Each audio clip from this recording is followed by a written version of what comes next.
Well, you're all doing fantastically well. It's regular settings here at One Leeds HQ when we're back with unusual settings. Leeds United holding resolve. Leeds United with bottle.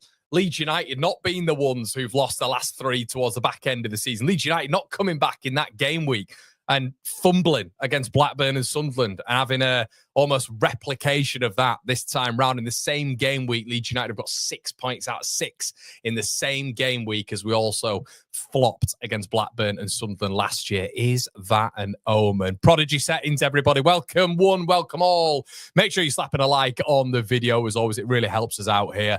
The YouTube algorithm is killing us at this moment in time. So all of your likes really help us. So really appreciate that as well. The subscriptions have gone through the roof with the channel. We're getting more patrons. Shout out to James Saunders, who joined today, became part of the Gary Kelly tier. As you might see James on some of the fan forum and instant match reactions. You can sign up to the Patreon link in the description below, become part of the Gary Kelly tier, and you can come on some of the fan shows. So yeah, everybody, we're going to be speaking about different permutations. We're going to be speaking about Sheffield United, Leeds United, Burnley. Look, it's what we're all discussing now, isn't it? When could Leeds go up? When potentially will Leeds go up? Is there a case for champions again? Ole, ole. No, I'm joking. Hold off, Connor. Hold your horses. And that is what I'm doing. I'm cautiously optimistic again. But it is fun and games, isn't it? Going through all the eventualities. What will happen? What won't happen? But let us know and be as interactive as you can on this one, everybody. But I'm going to get into a few comments before we welcome our guests from this one. And it starts brilliantly. Farker in, Farker out. Shake it all about. Leeds fans are back. Brilliant. Nick says, I've been thoroughly enjoying watching videos from a week now. Seeing how confident and cocky Jim Bob was how the tables have turned. I might even flash it up on here, mate. Who knows? But yeah, great to see it's kind of worked in our favour this time round. For now, I like the video when you're on time, mate. You cheeky git, Andre. Without any further ado, you've seen Tom on some of the videos before. Everybody, part of the fan forum, been to away games, been to home games with Tom. Good friend of the channel, has been on previously. He's with us tonight. We also have Mr. Marriott. Can we slap a like on the video, everybody? Really appreciate it. We are sponsored by Match Bingo. Download it. Go through it with me on the watch songs. Absolutely fantastic. And GNO. You know the way to go, everybody. Make sure you sign it up. Link in the description below. Jason said as well. Confident. I've said it a few times now. I am sure. Okay. The guests are here. We'll come to the man who wears a polo neck very well. Not many people can pull it off. Tom, how we doing, mate? Yeah, very good. Well, thank you, mate. Yourself? Yes, not too bad, buddy. Not too bad. I've been a lot worse this season. It's I don't know how this feeling's it's strange, isn't it? It's almost like, Are we in the clear now? I feel it's just I don't know. I feel scared. There's something just across the horizon. Is it a monster or is it just a clear pathway? I have no idea. But Oscar, Barcelona fresh, mate, and yeah, are you feeling sort of tanned and ready to go for tonight? You feeling refreshed and rejuvenated? I'm not sure about refresh. I mean, you know, it's quite a heavy week if you catch a drift kind of thing. It was it was a good weekend though. It was a good weekend, whatever you want to call it. But yeah, I was wondering where you were going with that before when you're saying about coming over the hill. Yeah, it's a song, isn't it? What's that, coming over the hill? Is it a monster? You know, it's a classic 2000s tune. You know what it could be? It could be Chris Wilder. Who knows? He's Chris Wilder. He's everywhere at the minute. You could build that into Chris Wilder somewhere. But yeah, all good, mate. I was back in 2 o'clock in the morning on the Saturday. Straight up 7 o'clock in the morning for the Leeds game. 5 points clear. A couple of hours later, it was well worth it, mate. I'm all good, mate. I'm all good. Good man. Okay, Ricky's in the building as well, saying, evening, Connor. Hope all is well. I know it's only 4 games left, but I don't feel it's over. You more than anyone, it can all turn Pete Tong. I don't want to talk about Pete Tong right now, but Tom, yeah, I don't know. We've got over the hysteria, the elation. We're going to be speaking about the fixtures and where it can go and where it might not go. There is still that Leedsy feeling in all of us that something may happen, which might not be great. But Tom, right now there's a bed of confidence, isn't there? And there probably should be right now. Not just that. I know your brother's a big Sheffield United fan as well, but it's not just with what Leeds are doing, but it has just been the severe and, sorry, Ricky, but the humorous meltdown that has been happening in South Yorkshire, emitted by one man in particular. Yeah, no, 100%. It's Saturday was Sunday, I'll be honest. It was obviously the early kickoff, and then I just generally thought from the start of the game, obviously there was the mad first 15 minutes, but we generally looked fairly calm without looking too sort of panicked or anything like that, like we'd done in the previous game. So as soon as we went ahead again at 2-1, I felt fairly comfortable that we wouldn't throw that away, to be honest with you. And I know that's not a very Leedsy thing to say. And obviously, the longer it stayed at 2-1 and the more Pirro missed chances, I did wonder a little bit. But I think we just generally looked really calm. I didn't think Preston created a great deal other than the save that Darlow made late second half. But it was just a strangely sort of competent, confident, in control performance without blowing them away, really. Yeah, it did feel like that. I mean, I was pretty similar. I mean, the vibes on the watch along were a little bit more tense, I have to be honest. Every shot that went wide from Peru and every chance Leeds missed from fumbling corners to just putting the ball wide or missing clear-cut chances, it felt like that degree of pressure was rising and rising. But Oscar, it just felt, and we were speaking about it last night, that, I mean, Gabe was saying it was just that 2-1 win, and the context was, look, Leeds weren't great. They had players out. They've got nothing to play for. But I said, Gabe, it's more than that, though. That felt monumental. A 2-1 win against the Preston side. They've got nothing to play for, but just giving us that edge and rolling into these last 4 games, 5 points ahead, GD in our favour. It feels massive at the minute. And Oscar, hold me close, Tiny Dancer. Surely we cannot, from here, we cannot do a Leeds, can we? It's not going to happen, is it, Oscar? Tell me. Whisper sweet nothings. Don't know what's going on tonight. Surely not. Surely, yeah. It's one of those. It's like the I don't know if you've seen the Xabi Alonso meme where he says "goodbye, beautiful game." In terms of where he does his retirement. That is me. If we fail to get top 2 for me, I mean, all I'm interested in at this moment in time is top 2. Obviously, if we win the league as well, it's a big bonus. But for me, it's just that gap to third place. And I'm sure it's the same for Burnley as well. I think all they're interested in, I think all us two are interested in, is just getting over the line first and foremost. Obviously, hopefully do it before the last game of the season, and then obviously leave us a few games to try and win the league. That would be the ideal scenario. But surely from now, we can't mess this up.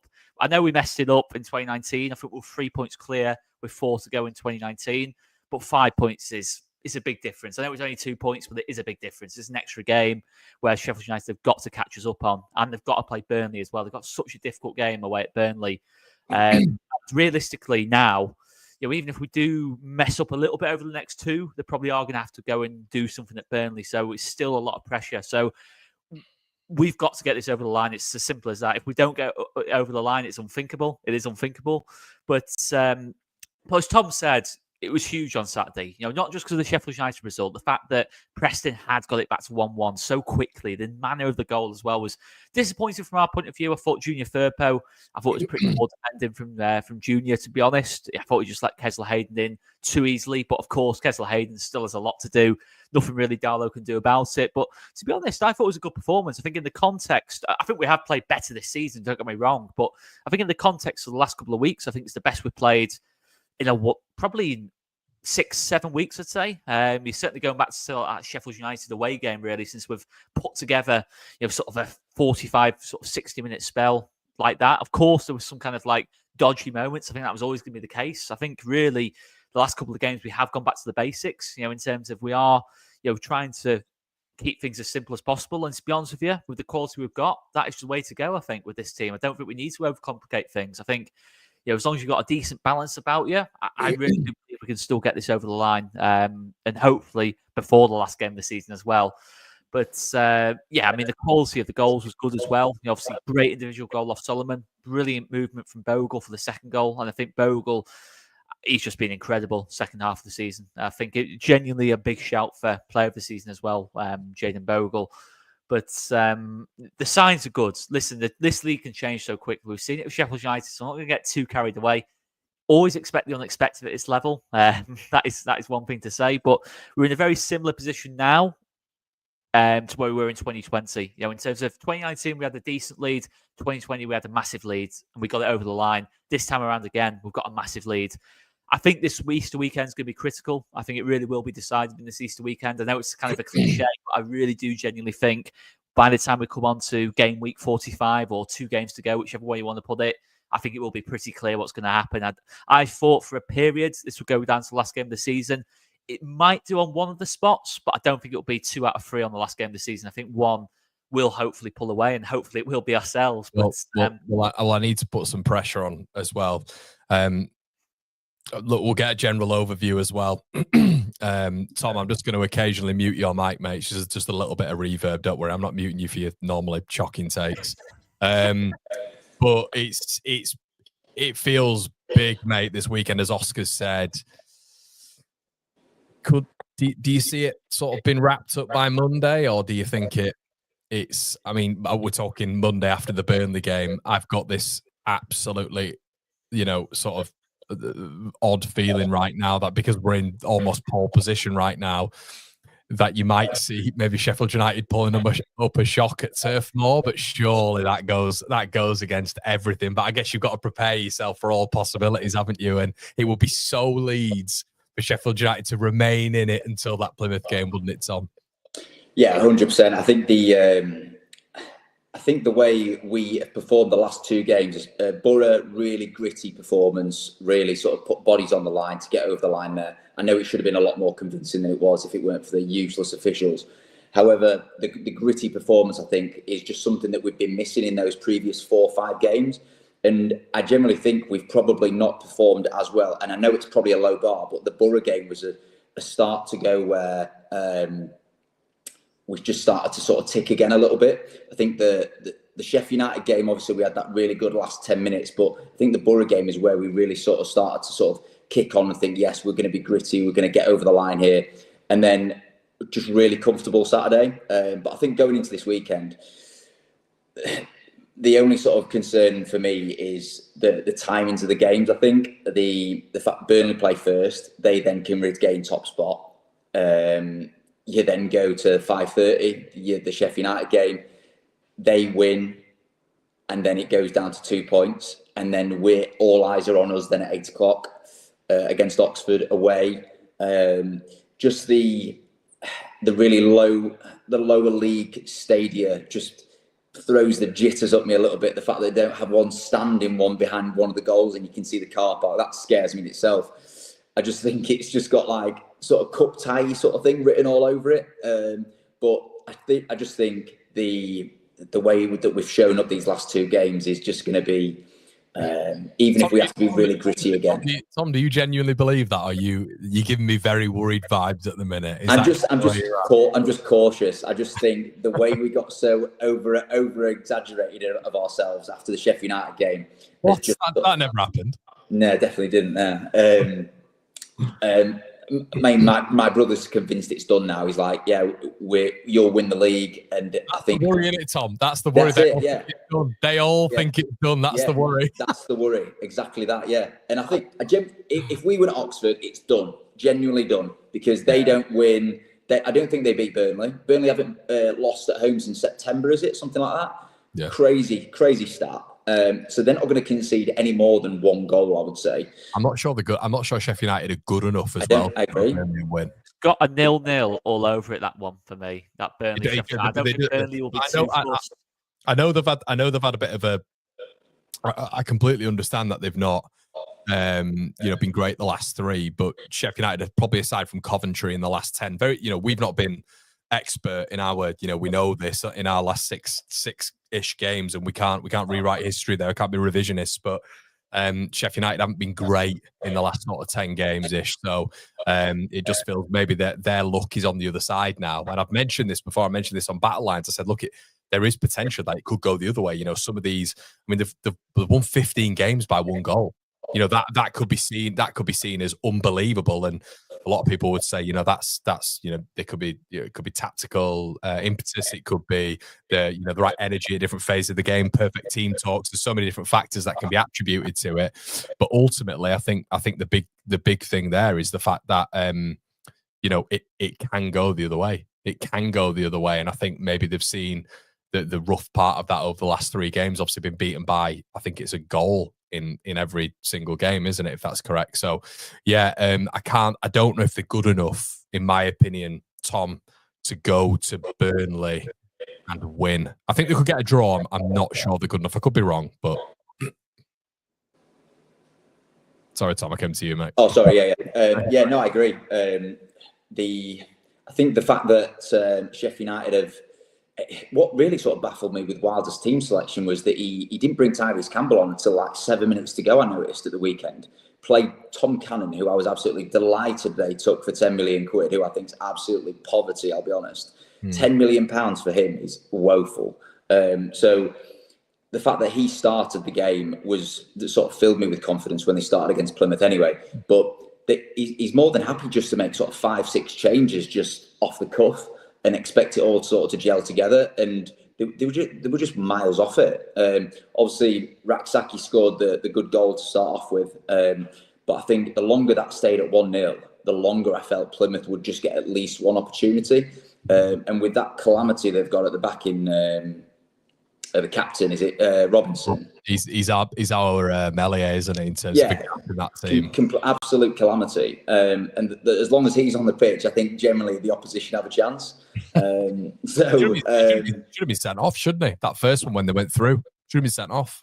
Yeah, should have been sent off. And I think Vinny Sousa then had to recover to then make the corner, and then who actually got injured in that moment, and then he then went off injured in that exact moment from the corner that they scored from. Is he out then, Tom? Do you reckon? He's supposed to be I reckon he could be out. He literally went straight off after that incident, because I think there was basically a hold up in the Leeds game. So I flicked it back to the Sheffield United game and saw the guy go through, and I was like, shouting penalty. And then Vinny Sousa stayed down for about 2 or 3 minutes. And then he ended up going off. They scored from the resulting corner. And lo and behold, we know what happened for the rest of it. But if we win Friday, it's done. 100% done. How are you following on from that, Oscar? It's a massive one, isn't it? I think psychologically, it's the biggest thing. As Tom said, Oxford away, it's a Friday night game. The floodlights are on, skies in the house, the free stands, etc., etc. Anything can happen. Anything can happen to somewhere like Oxford. I think these are the games we haven't been good at this season. Obviously, we go back to like Preston away, Stoke away last season. Games like that, Millwall earlier in the season, Bristol City. Yes, Oxford, they're lower down the league than these teams, but Oxford had a good record against the better sides this season, to be fair to him. Obviously, beating Sheffield United a couple of weeks ago. Well, last week it was actually. So, listen, if we get this over the line, against Oxford, you have to have massive confidence then, because it just puts so much pressure on Sheffield United at that point. Whether it's going to be done Easter Monday or last game of the season, I'm not sure. It's still so difficult to try and guess any results at this level. But yeah, I think ultimately, when you're just touching on the Burnley-Sheffield United game, I think that one has got a 0-0 written all over it, unless Marcus Edwards or Gus Hamer produce a moment of magic. I really do believe that. I think it's more likely to be Edwards of the two. I think he'll get more of the ball, but I think that's very likely to be a draw. I just don't see Burnley. I think it'll be similar to the game we had at Burnley. I really do. I just think both teams will cancel each other out. Sheffield United will probably have to go for it a little bit more, but Burnley are so strong defensively. James Trafford in there as well. You're going to have to produce something magical to beat James Trafford. I thought, Lucas, I noticed a different point in time, and I know there's a few blades in the chat, but I'll be honest, I thought Burnley beat them well at Bramall Lane as well. Yeah, I thought was it Boxing Day, that game? I think Zian Fleming scored, didn't he? And I thought there was probably around about 60 minutes there where I thought Burnley, I was watching the game, we're doing a watch, I thought Burnley were the better team. They were stronger. So yeah, as we say, lads, the table doesn't lie. Let's just get into a few comments. Shout out to Wellies, great show. There you go. It's all to you, Tom. Shout out to you, pal. Here you says, I think win our remaining games. Players know they're close to accomplishing something special. Our 2 home games, Bristol will be tough. I see 6 points. I think it's 8, isn't it, lads, to get autumn. I think it's to confirm it. It's 8 points from now on. If we said at the start of the season, we've got to beat Oxford, Bristol City and Stoke to seal promotion. Well, get 9 points out of Bristol City, Oxford, Stoke, Plymouth, whatever order you want to put it. I'd probably took that at the start of the season. Mate, if you'd have offered me that, the position that we're in right now, the games left that we've got, the team that we've got, and the rival side sort of implosion of the last 3 games. it'd be gift wrap, mate. I don't think this is I think this is probably the best scenario Leeds have been in since Bielsa, 1920? It's got to be. If someone says there, it's actually 7. Realistically, Sheffield United might win all their games, possibly, but in terms of goal difference, it's unlikely they're going to make up that goal difference. So you think it's 2 wins and a draw. We can actually afford to lose one of the last 4. Yeah. Actually, need to win half of the last. Just win the 2 home games. You know, well, I calculated it as if they win 3, if Sheffield United win 3, and they draw to Burnley, that puts them on 93. Mm-hmm. We can afford to win 1 game, draw 2, and lose 1.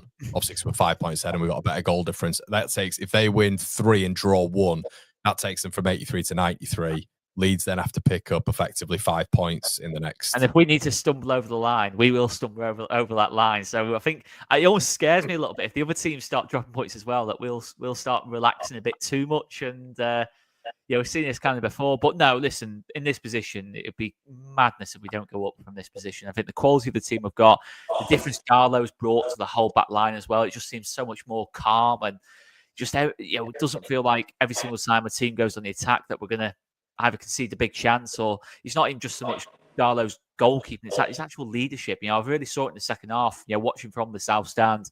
Darlow talks. He talks a lot, kind of thing, in terms of to that back line. And I know we had that kind of ropey moment where he came off his line. He was a little bit too much adrenaline kicked in. But other than that, I mean, it's a communication as well. But do you know what I liked about him? Do you know what I liked about him when that happened? Did he look rattled?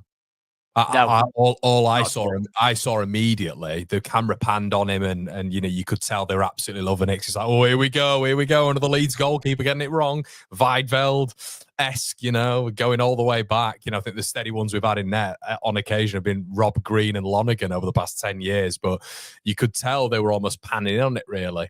And you could just see Darlow just almost like eyes widened, pointing at people, you go there, shouting, and he just looked so much more Tom, didn't he? I know Oscar's made a few really good points there, but he just looked so more commanding, so assured. And I know it sounds ridiculous, but he's putting an Instagram post out afterwards. First comment, Joe Rodon, commenting on it, and you can just tell that it's given the team a massive lift, hasn't it? And I could obviously I was doing a watch long, but you could hear that it was these catches were being cheered like goals, Tom, and it's something that should have happened a lot earlier, and it's a big sort of stick of criticism I've always had for Daniel Farke this season. So he was screaming it on this channel from the 24th of October, get him out.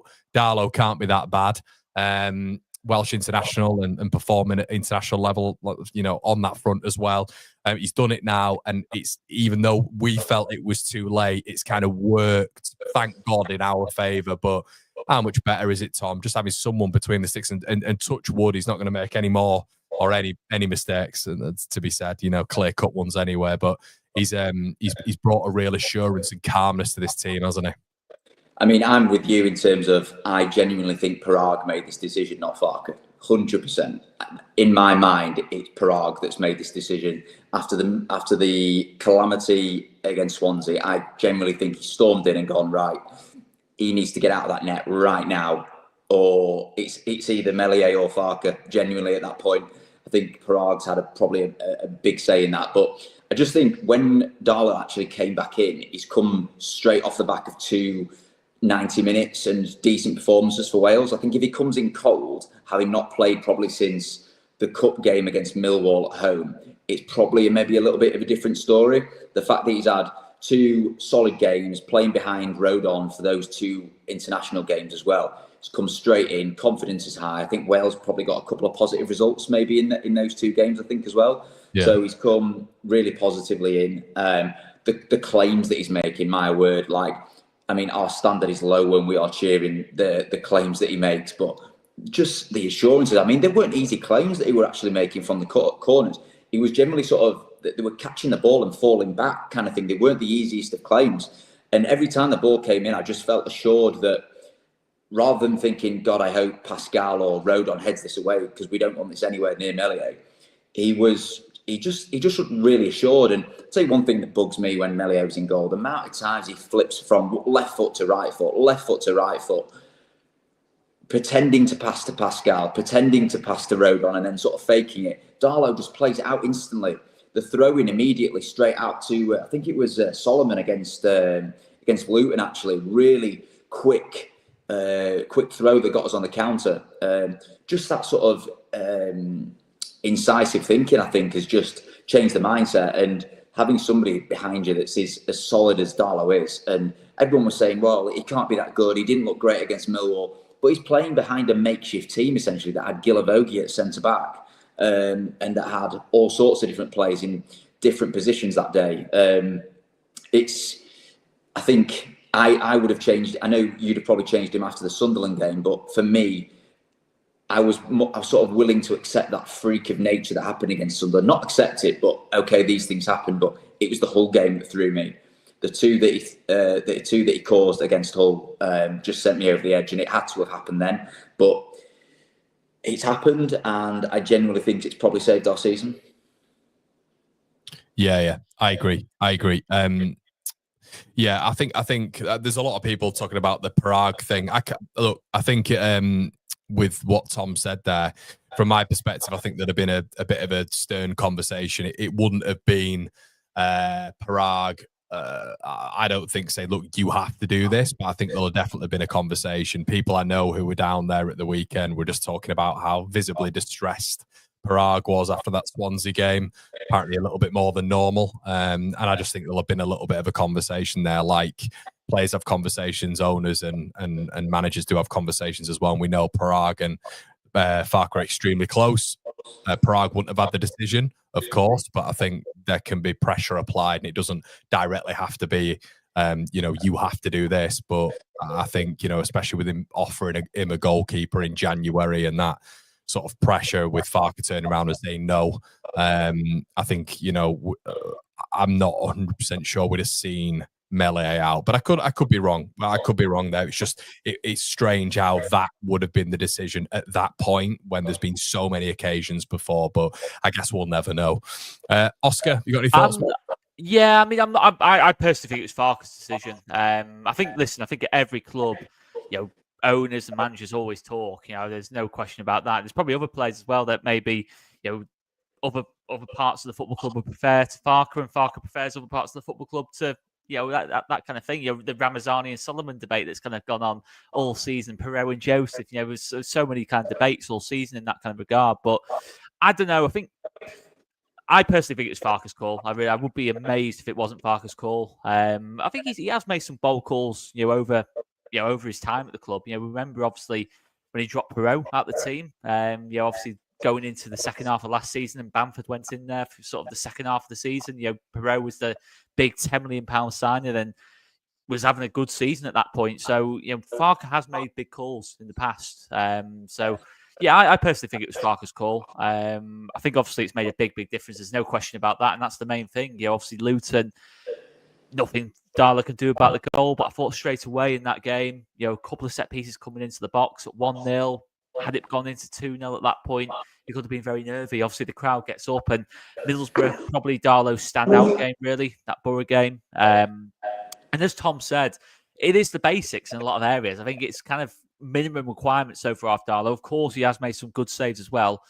But yeah, I think Darlow has done the job he needs to do. And I think in the context, as much as I'm saying he's done the basics, in the context of the pressure that's on Darlow, he's done great. Because if Darlow had made a mistake in that Luton game, straight away, you've got the narrative of Mellier's going to come back in, or, it's like, oh, you put Darlow in, he's no better than Meslier, this and that. So the pressure on Darlow was absolutely immense, but you've not seen it in Darlow's performances. I think he is a very experienced goalkeeper. We have to remember that. And one thing that I do like about Carl Darlow, and what really does stand out to me and tells me a lot about Darlow's character, is he's been popular at every single club he's been at. Newcastle, Forest, Hull, Wales, obviously with the national team. He's been quite popular at every single club. And when you consider as well, a lot of those clubs, when he was there, weren't probably having the greatest time in the world on the pitch. Especially Newcastle obviously went down while Darlow was there. He wasn't in net during that time, but he was at the club.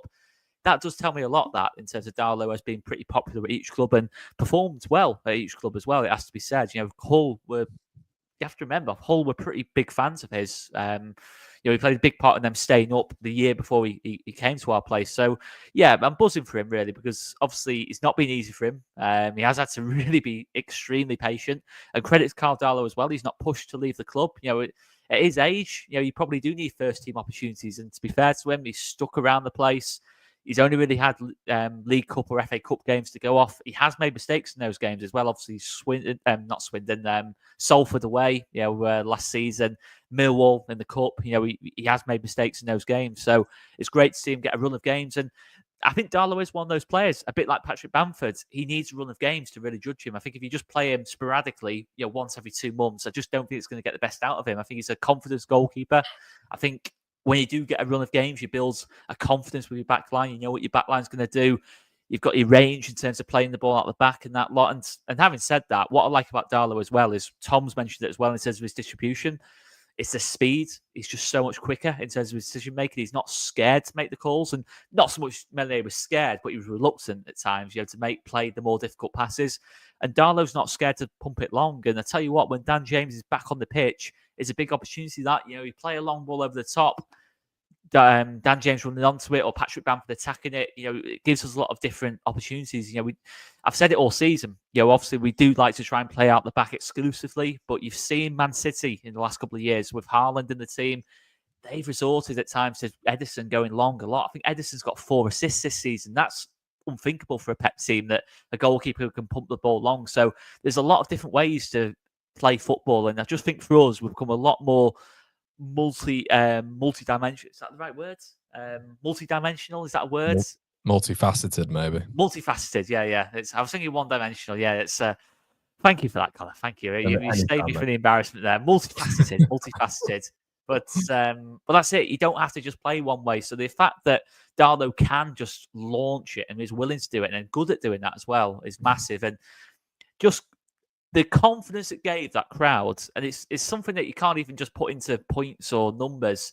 The confidence it gave that crowd in the second half, those 2 corners that Darlow came for and just caught, because we're so used to seeing, obviously, it's not just Melier as well. Obviously, you go back to Casilla, you go back to Vivals, you go back to even Rob Green to an extent. Oscar, this is a fantastic monologue. It is. It's. I'm almost done. You've gone everywhere. We're so used to seeing a keeper just put their fists on the ball, not catch it. It just gives you so much confidence when you see a goalkeeper do that. Yeah. You can't put it into words. The defense around him as well. Joe Rodon seems the happiest he has ever looked in a Leeds shirt. I think it's the fact, and that's not having to go Melier. I just think it's the fact you've got Darlow, Rodon, Ampadu. You're kind of like a triangle, just defensive triangle there of just Wales, just dragons and Wales, isn't it? It's and it works. Yeah, I agree. Completely works. I don't know where I was going with that, but it sounded good. Yeah, on YouTube, everybody got Carl Darlow, what a man. Got 715 in the chat. Make sure you're slapping a like on the video as well. John says, if it was his call, it was his call that he was persuaded to make. Darlow versus Melee distribution, start difference in the way the ball is distributed. Carlo is simply doing... Carlo, the normal things a goalkeeper is expected to do. Connor, where'd you get that dig from? What you're talking about? Is this Jim Bob? I don't know. I've seen Jim Bob's name in the chat. That could be it. I also think Ampadu going to centre back has made a massive difference. As much as I love Pascal, it may be a blessing he's out. Amps and Rodon has been our best pairing.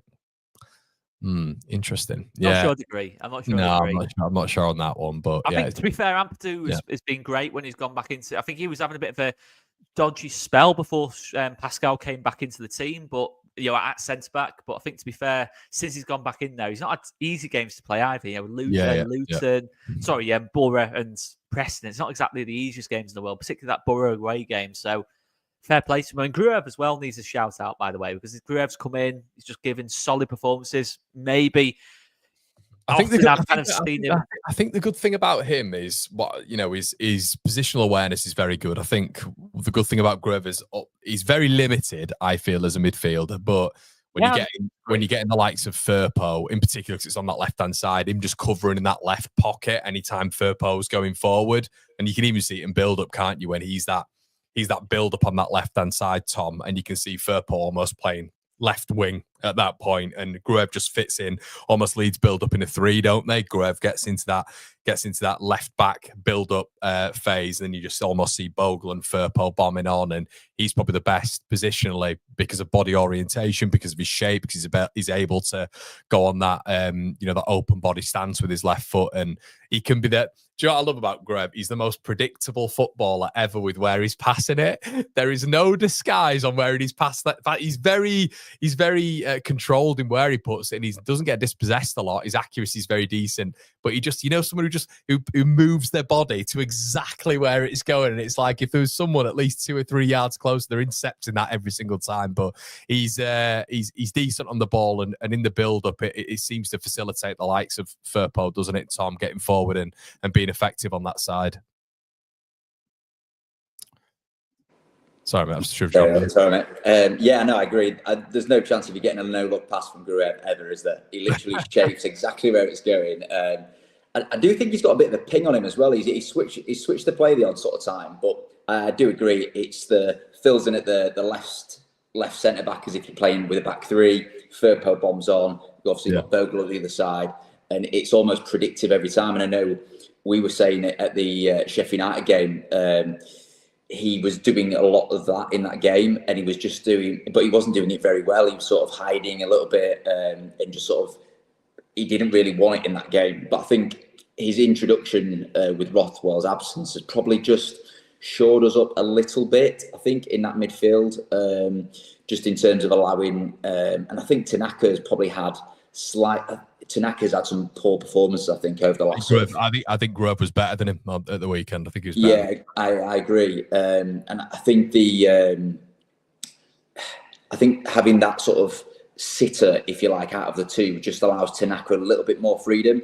And he has improved slightly, and his standard has dropped, Tanaka's, because obviously we set him at such a high one.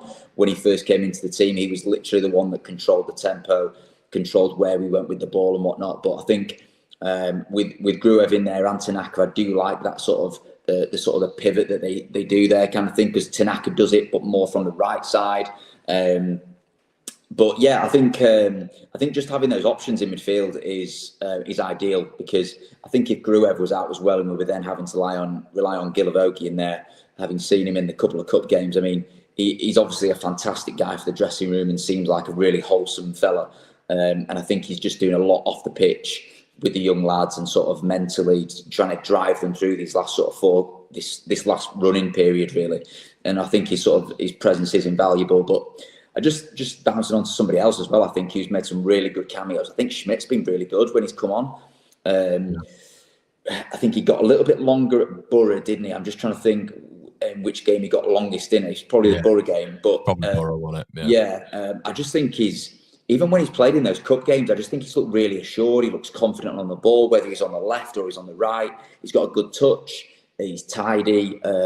I just think, and he's robbed of a pre-assist, if you like, for the Bamford goal, because when he was driving forward, he played a really well-timed ball to Nonto, who then played a really well-timed ball to Bamford, but obviously we know that didn't count. But I just think we've just got some really good options, and I know we've had the discussion before about Mr. Safe, Mr. Sam Byram, when he does come on, and he's fantastic servant for the club, and obviously he's much better suited on that right-hand side where he doesn't have to sort of cut inside, and we know he sort of can't receive the ball on the left because he can't play the ball down the line.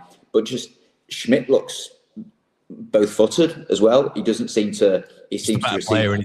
Just a more versatile, technical player. Yeah. And he's obviously brought him on in full-back positions, and then he's brought him on as more of a winger in either side as well.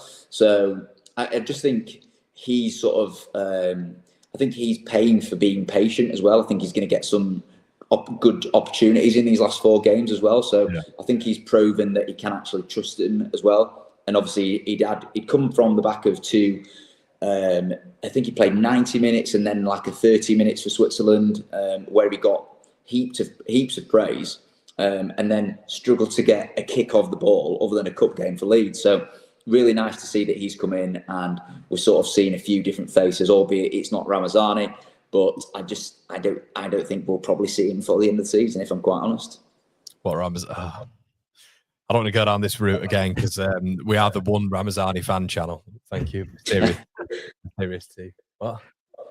Thanks. But I think with Schmidt, though, I do look at these, next 4 games. We've got so much football to play, especially this Easter weekend. It's going to be grueling. I think Schmidt's going to play a big part. I really do. Think whether he comes on for Firpo or Bogle. Where do you think, Oscar? Where do you think? Because I think Farke sees him as more of a winger. I think possibly. I think he's uttered it in his press conference. He's what he said previously, like he's got almost defensive work to do. I don't think he sees him as an out and out right back, almost in Bogle's positioning. So I was actually looking. I think me and Tom spoke actually about him potentially coming on the right. The other day when obviously James was out. If you see the game out, Schmidt's quite an ideal option, obviously, because he has got that defensive awareness as well, in terms of to cover Jayden Bogle. Obviously, I think Bogle and Schmidt combines pretty well on Saturday. When we were trying to get that first goal, there's a few lovely little bits of combination play down that right hand side, and it's an interesting one. Personally, I still think Schmidt is a fullback. Ultimately, I think fullbacks, are fullbacks for a reason because they're good at both elements, kind of thing. I think you very rarely, obviously Gareth Bale being the exception in terms of fullbacks that turn into really, really good wingers. I think in general, I think by the time a player's become a professional footballer, if they've gone from a winger to a full, because I think Schmidt did start out as a winger, to be fair, and then became a fullback. I think he's actually played midfield a little bit as well. So, I mean, that could be another, just off the cuff there, that could be another option, potentially, Schmidt coming on in midfield, because Ampadu and Gruev are going to have to play 180 minutes these next 2 games. And it does feel to me like, certainly with Tanaka, listen, I think Tanaka's amazing. Tanaka's my favourite player in this team. I won't have a bad word said about Tanaka, but there is no doubt about it. Tanaka, in terms of energy, Swampy's right, and he's catching up a little bit last couple of weeks. I think ideally, obviously, you have Joe Rothwell available, you had Ampadu available to go into midfield, but that's not going to happen. So Schmidt in that midfield could be a decent little option as well in terms of the way he carries the ball. But almost centrally at points. Yeah, and good on both feet. It's a massive thing as well. Gruev we know is very one-footed, very. He's got when he receives the ball, his body shape is very biased towards one way. And listen, as long as you've got something else to bounce that out the other side, and that could be, Schmidt potentially, or it could be Schmidt and Tanaka in midfield. So whatever way it is, whether it's on the right wing, whether it's at left back to cover for Firpo, maybe for half an hour in one of the games, or if it's to go into midfield, it's an option. I just think when you've got players like Isaac Schmidt, of course, we've already mentioned about Ramazani as well. When you've got players of that quality, I just think you find a way to play them. Not necessarily from the start, but I think to come off the bench just to give you that quality at the end. Because when a game becomes stretched, everyone's all over the place anyway. So it doesn't kind of matter too much about positions when it's sort of 5-10 minutes to go, because Preston started throwing on forwards. We started obviously trying to tighten things up at the back a little bit. I think you just put on the quality to see out the game, because one thing about Schmidt is he's got a cool head. There's no question about that. He's got an extremely cool head. Yeah, he's slalomed. In the chaos. A couple of times in that Middlesbrough game, especially, you saw players rushing at the ball and says just to hoof it away. And I don't mind that from time to time, but I think when you're doing it every single time, I think the ball keeps coming back. You keep giving the Middlesbrough the ball back, and you just having to do more and more defending. I think with a Schmidt, he can just keep the ball. And as many people have said, he is a Swiss Army knife, literally a Swiss Army knife, in terms of the quality he can give us. So I think with a player like that, I do think you find a way to get him in the team. And listen, Sam Barham as well, if the fullbacks are having to do a lot of defensive work and he needs just fresh legs late on, Barham's another option. But I do think Schmidt is probably ahead of Barham now, and not just on opinion. I just think in Farke's head now, I think as well. I think Schmidt has found his way into that as well. So that does give a bit of confidence about Ramazani, potentially, if he can find that same sort of development path and, in terms of impress Farke in a similar way. Because I do believe, obviously, Solomon and Nonto, if Dan James isn't back available for Easter, they're going to have to play 180 minutes as well. And I'm thinking, let's try the same thing with Ramazani on the other side. But we'll see. Not so convinced. The Ramazani remontada is happening. Honestly, it's happening. The goal to seal it. The goal to seal promotion off the bench. I just miss watching him. I just miss watching how good he was. But listen, Solomon was... And what a finish, and we've been waiting for that, haven't we, all season? Just that style of finish, which we saw at Fulham, multiple times at Shakhtar Donetsk as well. Wow, I mean, that was a brilliant finish. I think he had probably his best first half for Leeds. He was everywhere. He seems to be what I like about him. I mentioned this on the post-match, Tom. is there's a bit of variation in his play. Not like he hasn't been almost utilizing that, but it's been a little bit flat track in terms of him just getting the ball and cutting inside, and it's a difficulty to stop Solomon cutting inside. But I think there is a way of stopping Solomon inside, making that midfield a little bit more compact and almost working your way in that midfield around players like Solomon if they're cutting in consistently. And you've got Aronson in there who doesn't really work perfectly in those tight spaces. I think if you've got a team in a low block, compact, working out that midfield, Solomon is slightly more predictable than, let's say, a Ramazani, who's a lot of variance in his play. But I think what I've really enjoyed about Solomon, especially in the last 2 games, is the ability to hit that flank. And we've said that on here from day one. I've said that. Oscar will know this. I've been saying that from day one, not just the cutting inside. But he has actually got a really good delivery on that left foot. And we saw that for Bogle's goal. Hit that flank, a little bit of variation in your play. And we've seen that a lot more with Solomon now. And it's adding a little bit to his game, because he's not quick, Solomon. He's not gonna beat a press with his pace. But what he can do is stand up a fullback, especially if they're not doubling up on him and he's 1v1, and he's a nightmare to defend when it's like that, when you don't know where he's going to go, Tom. No, I completely agree. We got to that stage with Solomon, I think, where we got, like we said, a little bit predictable, where we just kept cutting in. I was just like, just go to the byline and just put something in with your left foot. Just something, because at that stage we were just thinking, get some balls in the box. And the amount of times he sort of cut back and then played back to Rothwell or Tanaka on the edge of the box, and then we were sort of starting to rebuild again, and then we're maybe then having to go down the right side because we're not formulated a proper attack on the left. But I just thought he looked really on it from the get-go. I don't know whether it was the goal straight off the bat that sort of gave him that confidence to do it, but just a few little bits of trickery on that left-hand side, hitting the byline, what a ball in for Bogle's goal sort of thing. It was sort of like in a bit of a no man's land for the cross. It was sort of like too close for the keeper to come out, but not quite far enough either way kind of thing as well. So, I think... And then I suppose you've got on the flip side where you've got Solomon performing and getting back to a little bit of good form there. I've just been really disappointed in Nonto last couple of games, where he's had the opportunity, I think, to really sort of cement himself in this team for the last for the running, really. He did everything really safe on Saturday. He didn't go on and beat a man. He didn't just do what we know Nonto can do, where he'd cut inside and just lash one from 25, 30 yards kind of thing, where we've seen him score from many times before. But I just thought it was really safe. The couple of opportunities that he had, I think he had one first half where he was sort of like left 1v1 with his man, but I think he ended up slipping. I just thought that was his real opportunity to maybe assist Dan James with these last sort of 4 games and provide Farker a bit of a headache to maybe sort of try and rotate the two. Because obviously we saw DJ was running out of legs a little bit, but DJ is a cheat code in this league, and you've just got to use him when you can, and as much as you possibly can. But could this be the in for Ramazani? Could it? I still don't think Aronson had the best game in the 10 again. No, I didn't. Just thought he's really untidy. I just don't think he's the little balls that he does as a number 10, where you're just looking for a little crisp drop off, 2-3 yarder. He ends up passing a bouncing ball back, and you end up having to. It's not. I've said it before. I think on that left-hand side, even on the right, but I know for the US men's national team, on that left, he's not an out-and-out winger.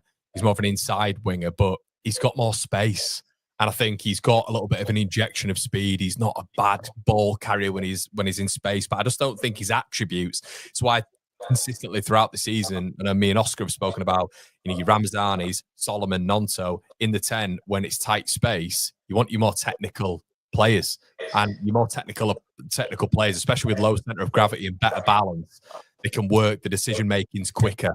The better on the ball. I think Aronson naturally has to take that extra touch, or we saw it the weekend again, didn't we, where he's taking that extra 2, 3, 4 touches, and it basically enables the opposition to get back into their structure. So if you're moving the ball quickly, consistently, maybe 1, 2 touch, and then Aronson's taking you 3, 4 touches, that enables Preston to get back into a low block. That's what happens structurally. So Aronson is a little bit of a let-off, I feel, for the opposition in that number 10. I think out wide, I think it's a different conversation. We saw at the beginning of the season when we had that 3 in behind Joseph, we had Aronson, Rutter, and Dan James, weren't it, on the right or Nonto. So yeah, I think there's ways around it. I think there is better performances from Brendan Aronson. I just don't think he's either in an advanced 8, but I still don't like him in that central role, for me, he's an inside winger. He's not a number 10. We've got much better. I don't think those games suit him either. Yeah, when it's just there's no space to play into. I just don't think that's Brendan Harrison's game. So I think it was perfect for Rutter in terms because you just know you could just get the ball on the half turn and just take on. You could take 2 or 3 players out of the game just for a little bit of skill, and I just don't think that's Brendan Harrison's game. I think Brendan Harrison, he's not what I'd call like a traditional 10. I think he's more of a second striker. I think he's someone who just needs to be. But he's not. But mate, with the greatest of respect, when he's in transition as well, his decision making for me. Yeah, no, I agree with that. Makes it too late. But I think he's more dangerous in general. I think in general, Brendan Harrison's decision making is not suddenly going to become top class. He's not going to suddenly become someone who's going to from one moment of like a counter attack, he's going to suddenly turn it into a goal. I just don't think that's the type of player Brendan Harrison is. I think he's a very good team player. I won't question that at all. He brings a lot to the press. But I think in those kind of games, I do still believe, Nonto, as Tom said, I'm frustrated with Nonto as well. He's got so much quality. But he's had 3 games now where he hasn't produced it. Against QPR, he saved us in that game on his own. Swansea, again, saved us on his own in that game. He was a magician in those games. Yeah. But the last 3, he has to do more. He really does have to produce more from the start. And that's the thing, really. I think Gabe mentioned it at the start of the season and has actually mentioned it a lot on this channel. You can have players who are great off the bench. You can have players who are great starters. And I think Nonto, we've not seen it enough under Daniel Farke, him produce these performances from the start of games. And listen, I will never question his quality on the football pitch. Is how often he produces that quality. That's what matters at the end of the day. If you ask me in terms of who's the better footballer between Nonto and Dan James, for me, it's Nonto. I think it's quite clearly Nonto. But who gives you that more effective output on moments? It's definitely Dan James. I'd agree. I'd agree with that. There's no reason why Solomon and Ramazani, for me, I still believe it, can't play in the same team. I think if you have those 2 in the same team, combining on that left-hand side, imagine being a fullback trying to defend against Solomon coming inside, Ramazani out wide, Firpo on the overlap, or Schmidt on the overlap. You can't defend against that. So I would really like to see that. Maybe not from the start of games, but if we're chasing a game, I really do think we can rescue games from having that. Right. Well, let's have a quick look anyway. So these are the title of this video is "You Won't Believe Our Predictions." So maybe you won't believe our predictions. Who knows? Get involved in the chat, everybody. We're just going to go for the 3. We're just going to talk about us, Sheffield, and obviously Burnley. And this never turns out well. So we're just going to get a medium of what people are thinking. Okay. Lads, are we on the right? We're on the right game. We can't wait. We'll start off with Watford Burnley. What we're thinking there, Tom? 1-0 Burnley. Josh Brownhill.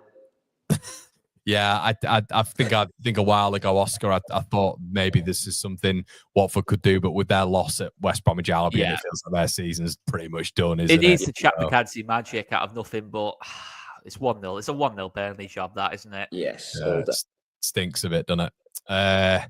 Big one. I'll go with mine. I think they're going to respond. I think this could be like a 2-0 or a 2-1. Cardiff have got, obviously, if we look at the table now, they've got absolutely everything to play for. Are they good enough? I mean, I'll tell you what, lads, I saw them against Burnley a couple of weeks ago and they were really unlucky at home. But I guess going to Bramall Lane is going to be something different. It could, I mean, there's people who would say it's the perfect game for them to come back to at Bramall Lane. What are you thinking with this one, Tom? I'm going to go 1-1. Oh, okay. Okay. I fancy the meltdown to continue. I just think that they've got so much to play for, Cardiff.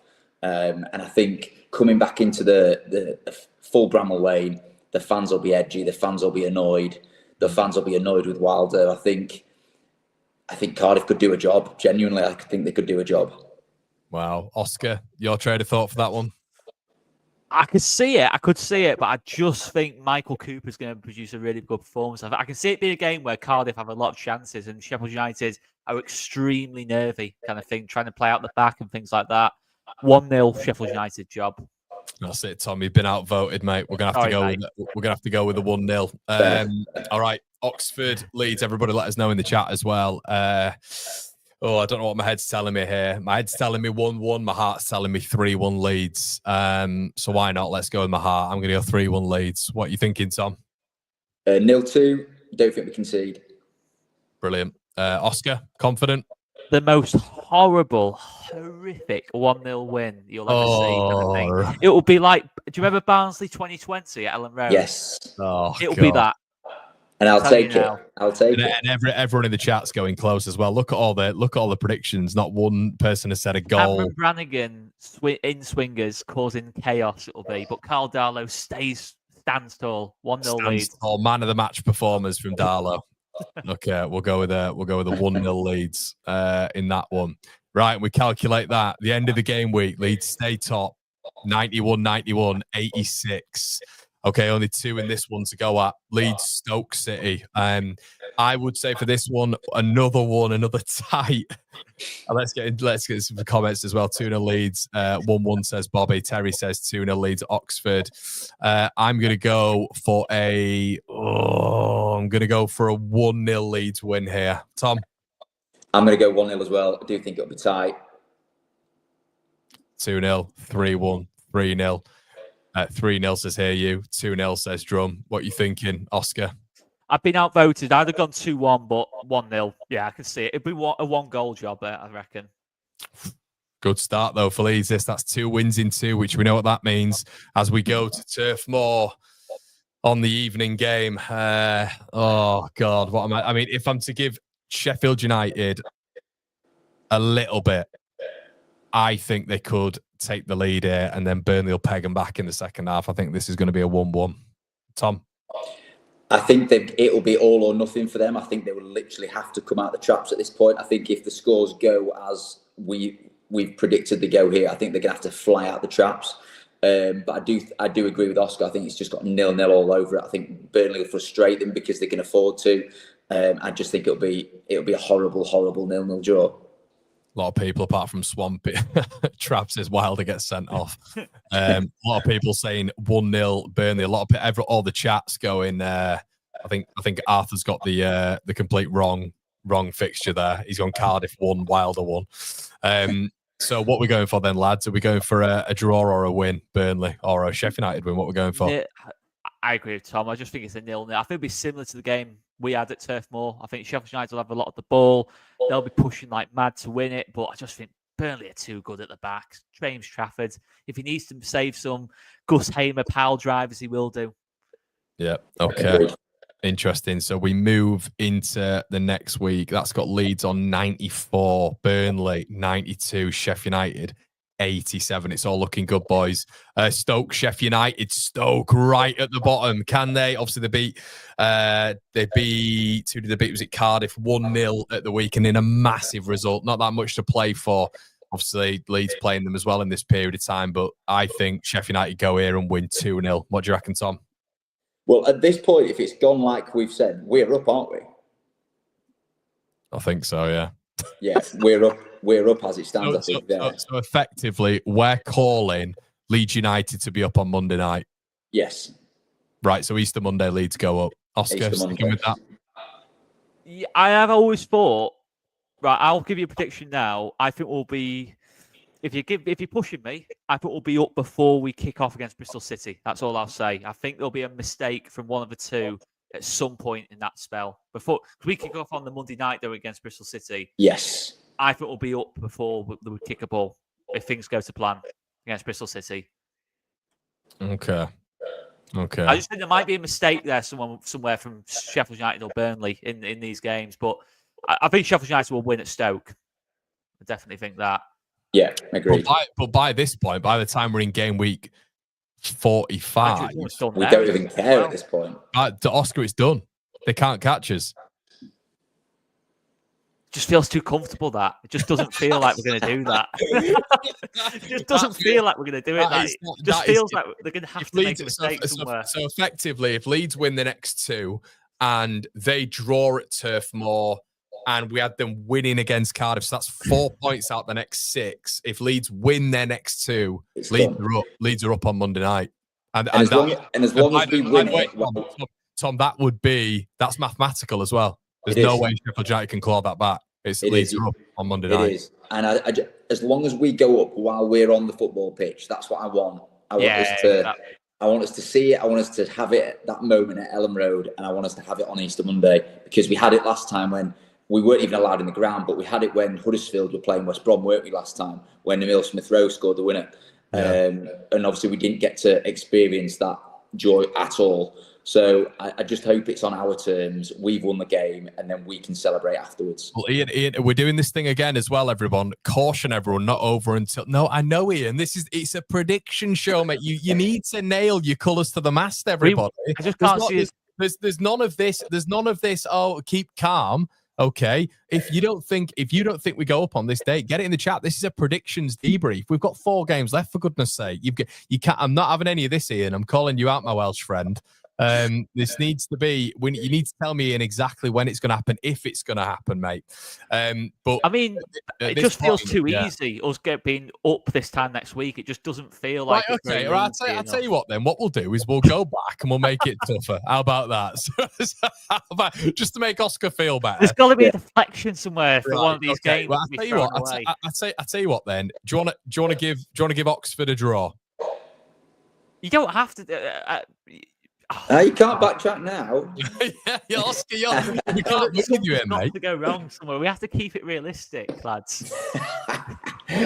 Okay. I've deflected Cameron Brannigan free kick, makes it 1-1 for Oxford. Okay. We'll go with that then, and that makes it a little bit nervy. Obviously, then we're on. Is that right? Yeah, we're on 92. And then it goes. Okay, so that will see it on. If that is what it is, they draw, and that does go to this game week. So, okay, let's say we draw Oxford. Let's go to this one, okay, because we've been way too optimistic, apparently. So, Stoke versus Sheffield United. What are we thinking here, Tom? I would say Sheffield United 2-0 win. Yeah, Sheffield United win that game. Stoke are diabolical. Oscar? Yeah, same. 2-0, something like that. We'll go 2-0. Oh, suddenly this has got a lot nervier, hasn't it? Leeds, Bristol City. But we'll go... Sorry, I forgot about Burnley. Sorry, I'm going to go for this one. I'm going to go with it. Burnley have got a really good record down there. 3-1 Burnley. Yeah, I think Burnley do the job. Burnley do it. Oscar? Yeah, 2-0 job, something like that. Yeah. 2-0 again. So this could be a bit of a... I said on the predictions week not long ago, if it's still on, it's sort of in the balance here, obviously before everything's happened this week, and I said this was going to be the worst game week for Leeds because I thought these two would win and we might draw this. Leeds against Bristol City, what we're thinking. I would, for this one, I'd go, I don't think we'll win this game. I think this would be a draw. We actually need a draw, though. That's true. Yeah. True, I think this would be a draw. I don't think we'll win it. What do you think, Tom? I think it also depends what situation Bristol City are in at this point as well, because have they nailed down a playoff position by this point as well, which means they probably need to win their games over Easter weekend to probably guarantee that. So they're doing quite well, aren't they? The 4 points clear at the minute, because obviously this doesn't update. Yeah, I mean, I think the win that they got at West Brom was that in the middle of the week, whatever it was, when they scored 94th minute, whatever it was. The goalkeeping for West Brom was shocking. So easily that's a draw there, and they come away with a draw. But I generally think it's done before Bristol, so I'm just going to say 1-1 because we don't care at that point. So you think that it's going to be done? So I guess we're all predicting. We'll do it in style. Oh, by that, lads! If we do go 1-1, Leeds don't finish on top. Oh no! We do. Change the Oxford one again. Change it back. The goal's disallowed. The Cameron Brannigan deflected free kick is disallowed. VAR, because we got VAR comes in for that one game. But Millwall may have something. I said this on one of our battle lines thing. I say if Millwall have got something to play for, Millwall can go to Burnley and draw 100%. 100%. They've already beaten them this year. I think down at the Den.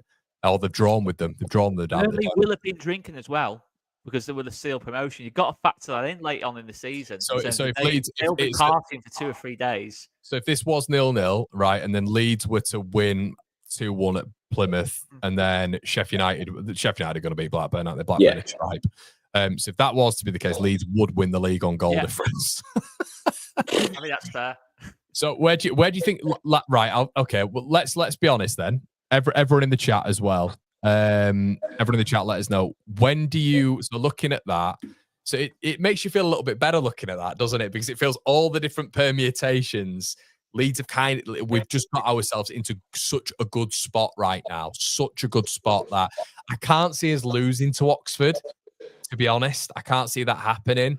I can see us beating Stoke. Worst case scenario, draw to Oxford, draw to Bristol, beat Stoke, and beat Plymouth. That, I mean, it's done, isn't it? And that's 2 wins, 2 draws. So, but if you to put your neck on the line, lads, I would say I think it is going to be done on Monday. I think they'll get 4 points, Sheffield United, but I think we will get 6. I think it's going to be a good Easter weekend. This is going to be clipped up, innit? Christ.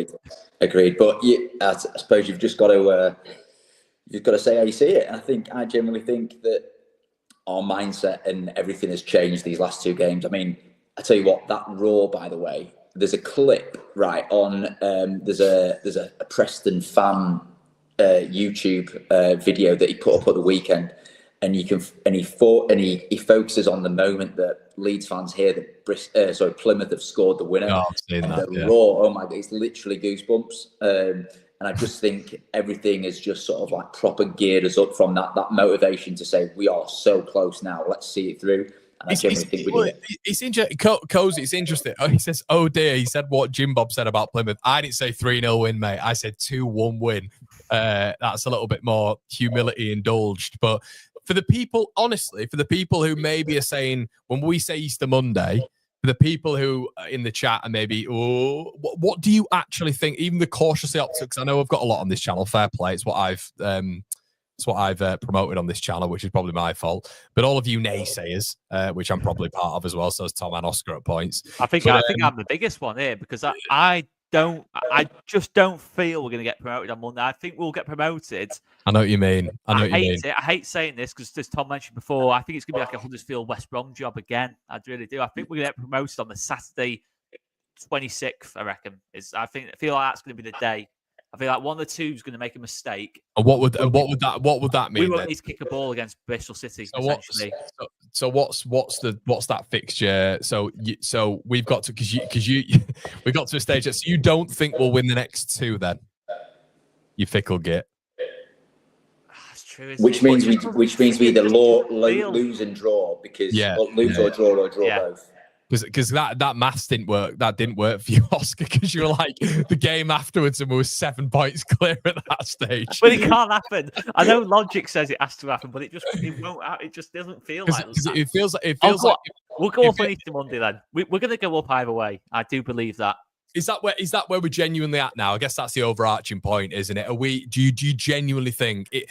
I feel now. I mean, I'll get clipped up if this happens again, but I know it sounds daft. Even if we lost, and this is a bit awful, but we lost against Oxford. Oh, don't go there. If Sheffield United go and win at Burnley or something, then it really is panic stations. Let's get it back up, lads. Let's get it back. We'll just do that. What I'll say is, though, if it goes to the last game of the season, I'd be very disappointed. Very, very annoyed if we don't get this sealed before the last game of the season. Right. In terms of the top 2, not so much the title. That'll probably go down look how minging that looks. Right, worst case scenario. Okay. Sake. Oh God. So even if we're to lose to Oxford, and the other results are as we've said, which is 1-0 at Stoke, they draw at Burnley, and then you've got them winning again, Burnley winning, Leeds drawing again, and then Leeds winning on the last day. I mean, we're still up. And it would obviously go to the last day. I haven't got that in me. I haven't got it in me. No, that's not do it. How, lads, of our Leeds United lives, this is exactly how we get up, isn't it? We stumble over the line like this. Like Bristol Rovers League One, Grado gets sent off early doors, which you can see. But it's more memorable doing it that way. Or something like that, and we have to play the last 60 minutes with 10 men away at Plymouth. Here you just said stop saying if we lose to Oxford. We've basically gone from Leeds beating Oxford 3-1 to Leeds drawing and then losing. Do you lads remember Gillingham away the year we went up in 2010 where we were 3 down after 20 minutes? Yeah, I do remember that. I remember that. That feels like Oxford feels horribly a bit like I've got the horrible Oxford away vibes. Do you know what it is as well? The worst thing about it as well is you've seen Sheffield United go down there and lose recently. That's what it is. I think that's the thing. It's the long throw. It was from a long throw as well. I hate long throw. But also, didn't Burnley draw down there? I don't think Burnley won down there, did they? I'm sure they drew. Let's have a quick look. I'm sure Burnley drew down there. Oxford, someone in the chat will let me know. Oxford Burnley result. I'm sure they did. They did, yeah. Oxford, they drew at Oxford and they only beat them at home 1-0, which is terrible from Burnley because everyone smacks them at home. But yeah, so Burnley have drawn Gary down Rowett there. as well. It's the Gary Rowett factor as well. It's just, it's a horrible game. Have I just made everyone in the chat really nervous all of a sudden?